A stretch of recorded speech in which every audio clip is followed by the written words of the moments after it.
We are now in Holderness, about 12 kilometres south of Bridlington, in the East Riding of Yorkshire, and we're in a village called Skipsea, and we're here because I wanted to show you this huge mound. This is a 13-metre high mound. It was used between around 1071 and 1086 by a chap called Drogo de la Brouvier. And he was the first Lord of Holderness and one of William the Conqueror's men, so he chose this area to build his mound. Now, the reason why I brought you here, because these cows are very lovely, but also because a few years ago I cored through this castle motte, and we discovered that it is actually Iron Age in date. So what we're looking at here, it seems to be an Iron Age mound, quite possibly a burial mound, reused as a medieval castle.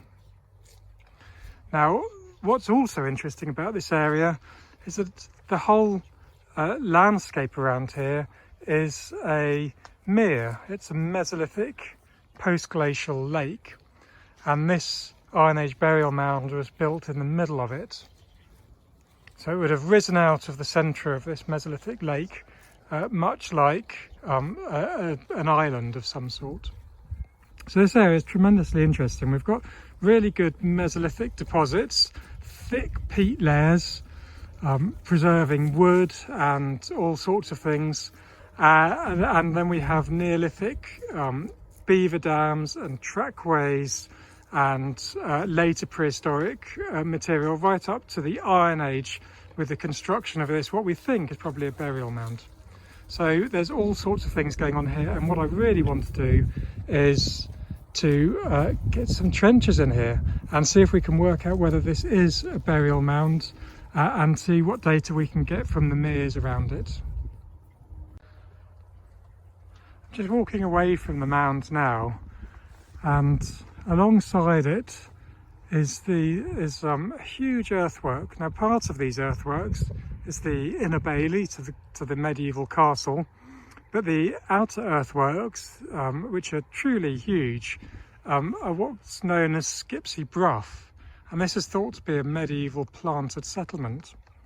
But just maybe Skipsea Brough is actually an Iron Age enclosure as well, which would make sense if Skipsea Castle Mound is an Iron Age burial mound, that we have some kind of marsh fort or enclosure nearby.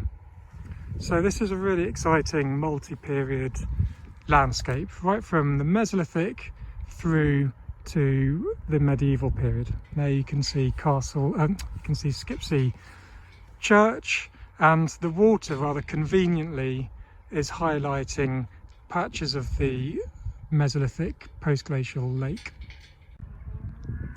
And here I've walked even further away from the mound, and I've actually come through the inner bailey. So these great big banks here are the inner bailey, and if you turn around you can actually see these huge earthworks that make Skipsea Brough up there.